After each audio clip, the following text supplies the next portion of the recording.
եմ, տղնիկս չեն գտնում։ Ամբողջ գյուղը շոկի մեջ է։ Հայրը խեղդելու ճանապարհով սպանել է։ Ոչ առողջ մտքի ազդեցության տակ ծնողը կարող է սպանել սեփական երեխային։ Մի շարք խնդիրներ կան, որոնք նպաստում են, որ այս բռնության դեպքերը չբացահայտվեն։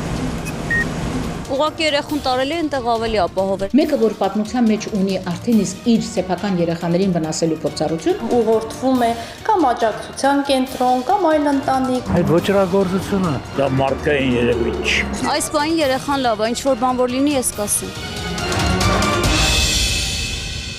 Աղմկահարույց դեպքի վերաբերյալ դատախազության հաղորդագրության համաձայն հունվարի 22-ից մինչև մարտի 10-ը մեկամյա երեխային ֆիզիկական ուժեղ ցավ են պատճառել, իսկ մարտի 15-ին փորձել են սպանել։ Դեպքերի այս ընթացքը հնարավոր էր կանխել, եթե այո, ապա ինչպես։ Իհարկե հնարավոր էր, եթե Հայաստանում գործեր կանխարգելման ինստիտուտը, բայց ցավոք իրավական համակարգում կանխարգելման ինստիտուտը չի գործում եւ մշտապես իրավունքի պաշտպանության ամենածայրահեղ միջոցի պատժի գործիքակազմ է կիրառվում։ Այնինչ համայնքային ոստիկանությունը, որ թիվ 1 պատասխանատուն է, կարող էր նախապես բացահայտել նմանատիպ ընտանիքները, նաեւ կանխարգելման ուղղված միջոցառումներ ձեռնարկել եւ գոնե մենք կամ կխուսափեինք նման հետևանքներից կամ գոնե նվազ վնասներ, այսպես ասած, կառաջանար։ Բայց իհարկե, քանի որ կանխարգելումը առկա չէ, մենք մշտապես ունենալու ենք նման խնդիրներ։ Ըստ տարածված տեղեկությունների մեկամյա փոքրիկի մայրն ունի եւս 3 երեխա եւ այժմ սպասում է 5-րդին։ Ինչ քայլեր պետք է ձեռնարկեն պատկան կառույցները այս ընտանիքի երեխաների պաշտպանությունն ապահովելու համար։ Առաջնային պաշտպանությունը մասնավորապես հենց այս իրավիճակում խնամքի հաստատությունում դեռևս պահելն է երեխաներին, որպեսզի հասկանալի լինի, թե ինչ իրավիճակում է դեպքի հանգամանքները պարզ դառնան, որովհետև եթե մենք գործ ունենք այնպիսի ծնողի հետ, ով հոգեբանական այնպիսի վիճակում է գտնվում, որ խնամք ու դաստիարակություն չի կարող իրականացնել, բնականաբար դեռևս պետք է պետության պաշտպանության ներքո երեխաները գտնվեն։ Սակայն եթե ծնողը հոգեբանական վիճակը կայուն է եւ այստեղ միայն նյութական, սոցիալական ապահովության խնդիր է, միանշանակ պետք է ապահովենք այդ հարցը, սակայն ամենակարևորը այս իրավիճակում ոչ միայն խնամքի կենտրոնում երեխաներին պահելն է, այլ նաև հոգեբանական աջակցություն ցույց տալն է, որովհետև ես համոզված եմ, որ երեխաները այս պայն ունեն շատ մեծ խնդիրներ հոգեբանական։ Նախ ծնողի հետ աշխատանքներ տարվեն հոգեբանի կողմից, նաև աշխատանքներ տարվեն սոցիալական աշխատողների կողմից եւ պետության համապատասխան իրավասու մասնագետները փորձեն պարզել, ընդհանրապես ծնողը կայուն իրավիճակում է գտնվում հոգեբանական, թե ոչ, այսինքն խնդիրը սոցիալական է, միայն նյութական միջոցների բացակայությունն է եղել, թե ծնողի կողմից անպատասխանատվությունը, որովհետև ընտանեկան բռնության տեսակներից մեկը նաև անտեսումն է։ Եթե ծնողը երեխային անտեսում է եւ 2 ամիս օրինակ թողել է որևէ տարածքում, որտեղ երեխան փաստացի խոշտանգվել է, միանշանակ հարց է բարձրանում տվյալ ծնողի իրավունքների սահմանափակման, զրկման հարցը։ 2022 թվականին Ալավերդիում մայրը 2 տարեկան աղջկան նետել էր դեբետը։ Տարիներ առաջ Տավուշի մարզի Խաշթարակ գյուղում պապն ու դուստրը դաժան ծեծի էին ենթարկել 1-ից 9 տարեկան 7 երեխայի։ Նախորդ տարեվերջին էլ հայրը սպանել էր 3-ամյա որդուն։ Այս եւ մյուս բոլոր դեպքերում պատկան կառույցները միջադեպերի հանրայնացումից հետո են գործի անցնում։ Ինչու՞։ Յուրաքանչյուր կառույց իր իրավասության եւ լիազորությունների շրջանակում օրենքի կիրառման տեսանկյունից անգործության է մատնված։ Մասնավորապես մենք ստեղծել ենք օրենքները, կարգավորումները տվել ենք, բայց արդյունավետ գործիքակազմ չկա ստեղծված։ Նույնը համայնքային ոստիկանությունը օրենքը շատ լավ տիրապետելով կիրառումը չի կարողանում իրականացնել, որովհետև գործիքակազմ որպես այդպիսին պետության կողմից արդյունավետ ներդրված չէ։ Եվ ոստիկանությունը միայն դեպքի արդեն ծայրահեղ, երբ արդեն դեպքը տեղի ունեցել, այդ պահին է միայն արձագանքում։ Սակայն նախականխող որևէ գործիքակազմ որպես այդպիսին արկա չէ եւ միայն օրենքների ստեղծումը բավարար չեն խնդրի լուծման համար։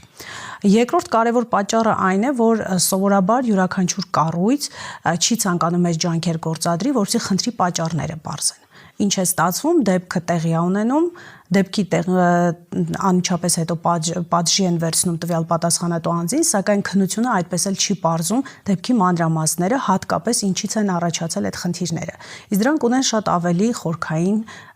կարևոր հիմքեր։ Այսինքն խնդիրը պետք է ի սկզբանե փորձել բացահայտել։ Իսկ դրա համար պատկան մարմինները պետք է մի քիչ ջանք գործադրեն, որպեսզի կարողանան նման միջոցները հայտնաբերել։ Հայաստանում երեխաների իրավունքների պաշտպանության երաստիճան համակարգը ստեղծվել է 2005 թվականին։ Այն ներառում է երեխաների իրավունքների պաշտպանության ազգային հանձնաժողով, մարզպետարանների աշխատակազմերում ընտանիքի, կանանց եւ երեխաների իրավունքների պաշտպանության բաժիններ, համայնքներում խնամակալության եւ հոգաբարձության մարմիններ։ Ինչով են զբաղված այս կառույցները։ Նախ առաջին երկու կառույցների մասին կարելի ասել գրեթե երևի մի մասը հասարակության նույնիսկ տեղյակել չէ։ Ազգային հանձնաժողովները երեխա իրավունքների պաշտպանության տարեկան մեկ անգամ օրենքով նախատեսված, մեկ անգամ 6 ամիսը մեկ նիստ հրավիրելու, այսպես ասած, ընթացակարգ ունի,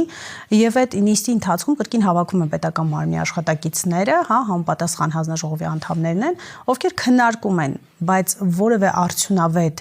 միջոցառումների ծրագիր, քաղաքականություն չի մշակվում, օրինակ այնպիսի պայմաններ ստեղծվեն, որ երեխան անվտանգ ու առողջ միջավայր ունենա Հայաստանի Հանրապետությունում։ Իսկ խնամակալության եւ հոգաբարձության մարմինները, ում վրա բավականին հսկայածավալ գործառույթներ են դրված, այնպիսի պատասխանատու որոշումների կայացնելու լիազորություն է տրված, այս մարմինները կոմպետենտ չեն։ Հանձնաժողովի անդամները երեխայի իրավունքներով համապատասխան մասնագետներ չեն, այսինքն հանձնաժողովներ կան, ովքեր հոգեբաններ չունեն, հանձնաժողովներ կան, ովքեր երեխայի հետ աշխատելու մասնագետներ չունեն, եւ հետեւաբար ոչ կոմպետենտ հանձնաժողովները չեն կարող արդյունավետ գործել։ Պետքա պետությունը մշակի հատկապես կանոնակարգեր, իրավական այնպիսի կարգավորումներ տա, որպեսզի այս հանձնաժողովները նախ լինեն կոմպետենտ մասնագետներ։ Այնուհետև գործիքակազմ պատժելու քաղաքականության այն համատեքստում, որ օրինակ եթե հանձնաժողովի որևէ անդամի կողմից կայացրած որոշումը երեխայի շահերից չի բխել, գոնե այդ անձը պատասխանատու լինի։ Սակայն մենք գիտենք, որ օրենսդրական կարգավորումները այնպիսին են, որ այդ խնամակալության հոգաբարձության հանձնաժողովների անդամները կոնկրետ գործիքակազմ չկա իրենց գործողությունների դեմ բողոքարկելու։ Ինչ պետք է փոխել, որպեսզի երեխաների իրավունքների պաշտպանությունը մեր երկրում չկրի ձևական բնույթ։ Արդյոք միջազգային փորձի տեղայնացումը կարող է լուծել խնդիրը, թե հաշվի առնելով ազգային առանձնահատկությունները անհրաժեշտ են այլ յուրահատուկ մոտեցումներ։ Եթե մենք ուսումնասիրենք այլ պետության կողմից ներդրված գործիքակազմը, հատկապես երեխայի իրավունքների պաշտպանության տեսանկյունից, բավականին արդյունավետ են, բավականին լավ գործիքակազմ է առկա, որը կարելի է նաև Հայաստանում մեջ բերել, սակայն իհարկե ոչ ամբողջ ծավալով, հաշվի առնելով նաև ազգային առանձնահատկությունները,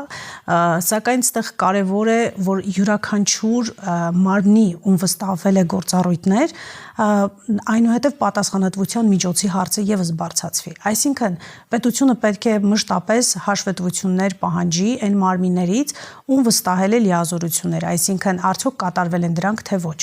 Այսօր որևէ պետական մարմին իր լիազորությունների շրջանակներում որևէ գործառույթ իրականացնելուց, թերանալու կամ որևէ դրանք անգործության մատնելուց որևէ պատասխանատվության միջոց չի սպասվում։ Եվ այդ պատճառով էլ տիրում է այն մթնոլորտը, ինչ որ հիմա մենք ունենք, շատ կարևոր է իրազեկվածության տեսանկյունից ծնողների առումով։ Ի վերջո երեխաների իրավունքների պաշտպանության նաև պատասխանատու են ծնողները։ Եթե ծնողները թերացել են, եթե ծնողները անտեսել են երեխաներին, այստեղ շատ կարևոր է, որ պետությունը առաջնային վերցնի պաշտպանություն նաև ծնողի, այսինքն հասկանալու խնդիրը անկայուն հոգեբանական ծանր վիճակում գտնվող ծնողների դեպքում աջակցություն ցուցաբերի։ Իսկ եթե այդ ծնողները ի վիճակի չեն երեխայի խնամքը իրականացնել, ապա վերցնի նաև խնամքի պաշտպանությունը իր վրա։ Այսինքն այստեղ կարևոր է երկու պաշտպանության մեխանիզմ։ Առաջինը հենց պետական մարմինների աշխատանքի արդյունքում, երկրորդը նաև հասարակությանը իրազեկելու արդյունքում։